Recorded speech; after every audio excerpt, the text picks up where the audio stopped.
Merci. La parole est à Monsieur Hendrik Davy pour le groupe La France Insoumise. Monsieur le ministre, la planète brûle, littéralement, avec un réchauffement qui pourrait atteindre, selon les scientifiques, 3 degrés en 2100, très loin des objectifs de l'accord de Paris. Alors que la COP28 s'ouvre demain à Dubaï, tout un symbole, nous sommes de plus en plus victimes des conséquences de ce changement climatique. Canicules, sécheresses, incendies de forêt, tempêtes et inondations. Alors, en 2017, Emmanuel Macron inventait le slogan « Make our planet great again ». Alors, il y a les paroles et il y a les actes.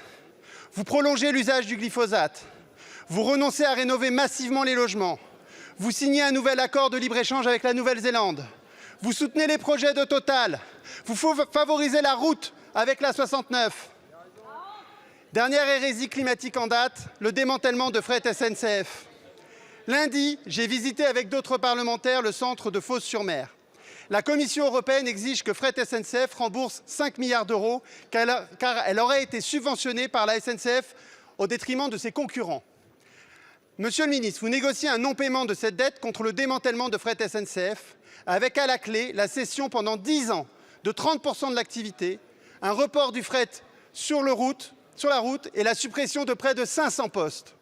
Alors cette solution est injuste socialement. Elle fragilise l'entreprise et suscite beaucoup de colère chez les salariés.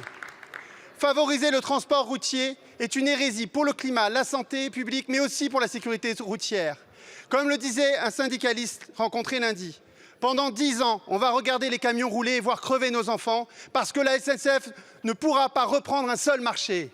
Alors, monsieur le ministre, je vous le demande solennellement, désobéissez à la Commission européenne, refusez de liquider le fret SNCF et engagez un vaste plan de soutien au fret ferroviaire. Quand allez-vous sortir de l'inaction climatique pour laquelle vous avez été 2 fois condamné? Passez enfin de la parole aux actes, monsieur le ministre. Je vous remercie. La parole est à Monsieur Christophe Béchu, ministre de la Transition écologique et de la cohésion des territoires. Madame la Présidente, Mesdames et Messieurs les députés, Monsieur le député Davy, passer de la parole aux actes, c'est précisément ce que nous faisons depuis 2017.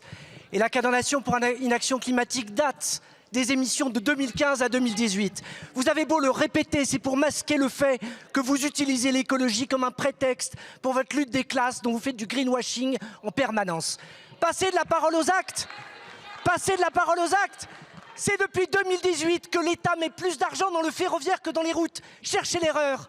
Quand la gauche était aux responsabilités dans ce pays, on mettait plus d'argent dans les routes que dans le ferroviaire. Regardez les CPER, regardez la réalité. Alors, vous m'interrogez sur le démantèlement du fret SNCF.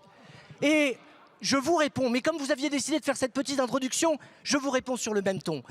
Clément Beaune, le ministre en charge de ce dossier, l'a dit et redit, il n'y aura aucun démantèlement de fret SNCF. Le gouvernement se bat précisément dans le cadre d'un scénario négocié avec l'Union européenne parce que s'il ne se passe rien, c'est 5 milliards d'euros à rembourser et c'est le dépôt de bilan. Votre solution qui consiste à dire, c'est simple, il n'y a qu'à désobéir. C'est vrai, pourquoi personne n'y a pensé? C'est génial comme slogan, l'insoumission. C'est super, c'est tellement facile. Il n'y a qu'à, faucon, pensée magique. Le choix que nous faisons, il n'est pas celui-là. Il est celui d'abord de soutenir comme jamais nos opérateurs ferroviaires.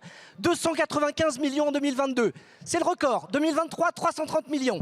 4 milliards d'euros investis d'ici 2032 uniquement sur le fret ferroviaire. Et enfin, le fait que nous augmentons de 50% les crédits liés à la régénération de nos 29 000 km de voies dans le cadre du Conseil d'orientation des infrastructures et des 100 milliards. Alors dénoncez, tenez des propos de tribune, continuez à faire en sorte comme si rien ne se passait, culpabilisez les gens, mais personne ne vous croit. Votre petit manège et la manière d'aller répéter des propos ne remplacent pas l'incurie de ce que vous proposez. Il y a ceux qui agissent et il y a ceux qui parlent. S'il vous plaît, changez de catégorie. Je vous remercie, Monsieur le Ministre. La parole